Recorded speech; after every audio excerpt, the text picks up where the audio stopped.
Chad and I are jumping in for a back dive. This spot is about 165 foot deep. Brand new spot that we had ran over earlier, and Jeffrey and Mike did the first dive on it.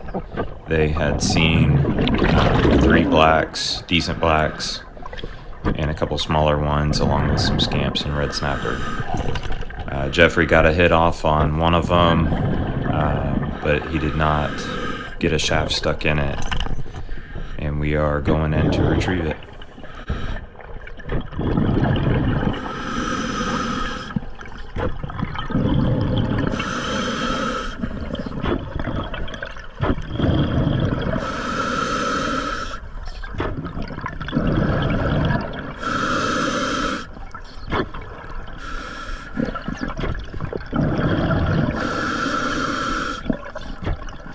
So in this depth, the thermocline has the bottom kind of silted up. We're starting to make out the structure, see one of the black groupers, looks to be one of the smaller ones. Chad's putting a hit on him, that way he doesn't run in the hole to murk it all up for us, that way we can possibly see to get the bigger one out. Right here I'm grabbing the fish, that way he doesn't dust up inside there anymore. You can already see the dust coming out. Everything's kind of jumpy when you're doing a back dive, so it's probably going to be silted up anyway, but it's time to start digging in there.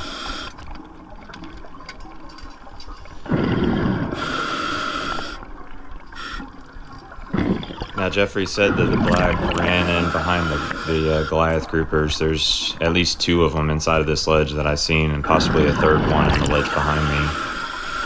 So I'm assuming that they're going to be behind them still, which they typically get behind the Jewfish. They're the first ones to run in the hole.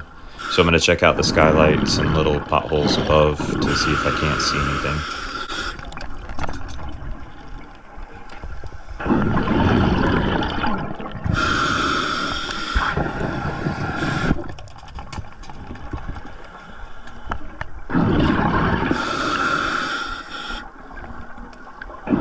So I can see quite a bit of smoke coming out of these 2 holes, so I'm sure that they're close by.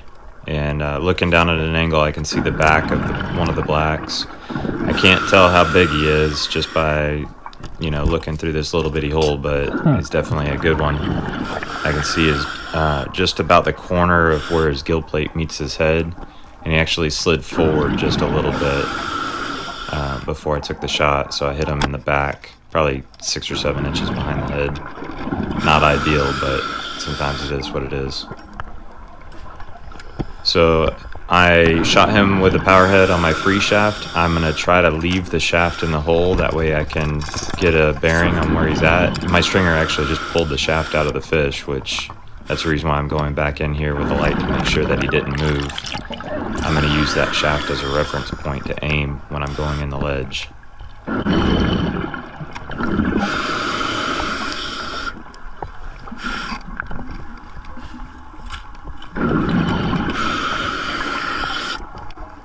So I'm lining the shot up now with that shaft in the top. Hit him pretty good. The shaft is still in the gun, which he actually breaks the muzzle on my gun. Short shooting him like that with that shaft still in it, and he hit the rock so hard. But I don't find that out until on the way up. Clearing my free shaft out of the hole before everything gets blown up and we start running out of time. I make sure I get whatever gear I can bring back with me, because it is highly likely we'll have to leave this fish for the next guys to come back in and get, which we ended up having to leave him.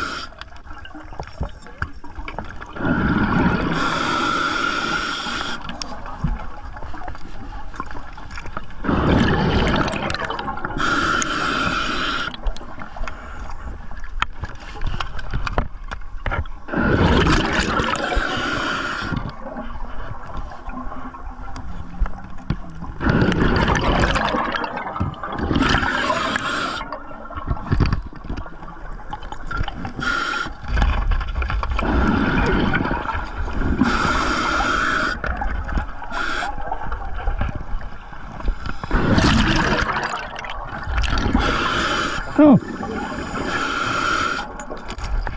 So Chad and I work really well together extracting fish. I'm telling them, pointing them which direction to reach for the line in the shaft. So he's sticking his arm in that one skylight that we could actually reach into.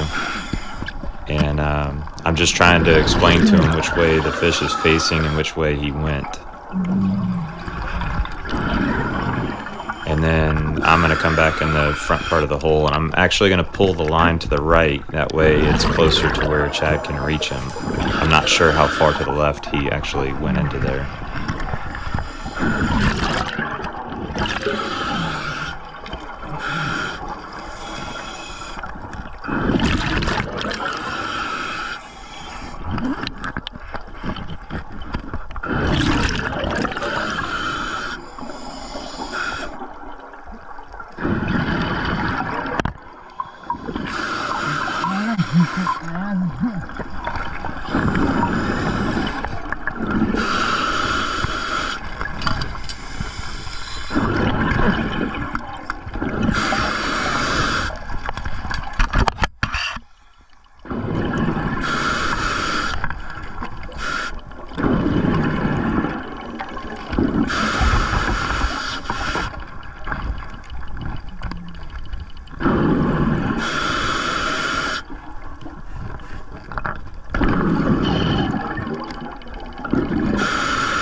Well, I was working him pretty good, and I was able to move him back and forth, and the shaft definitely wasn't stuck in the rock or anything like that. I could feel his tail. I could choke up all the way on the shaft and feel, his body anyway. I knew it was closer to his tail, but I was able to move it back and forth. He was just wrapped up behind a column. Come to find out from Jeffrey when he did the back dive, it's running out of time, so we need to go ahead and bag this line. That way they can find it, and he can't really swim out of the hole. And if he does swim out of the hole, maybe it'll float him to the surface. But I'll put this airbag on here and blow it up a little bit, and we will go.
Yeah, it's got a bag and a fish on there in my shaft. Oh, your shaft? Yeah. Alright. Finger black, right? He about broke my damn gun. Oh, yeah. Broke the muzzle. Cracked it. This isn't the one I heard. Really? Yeah. How, what do you mean? How? I short shot him. Oh, Oh, cracked it? yeah, dude. So he was just smashing the It's broke right through here. Oh, shit, bro. That's alright. You know a guy? I do. There was a bigger one in there. Was that you shot, right? I power headed him and I Oh, yeah, sorry, buddy. power headed him and I shafted him. There's still at least one more. There's a little one too.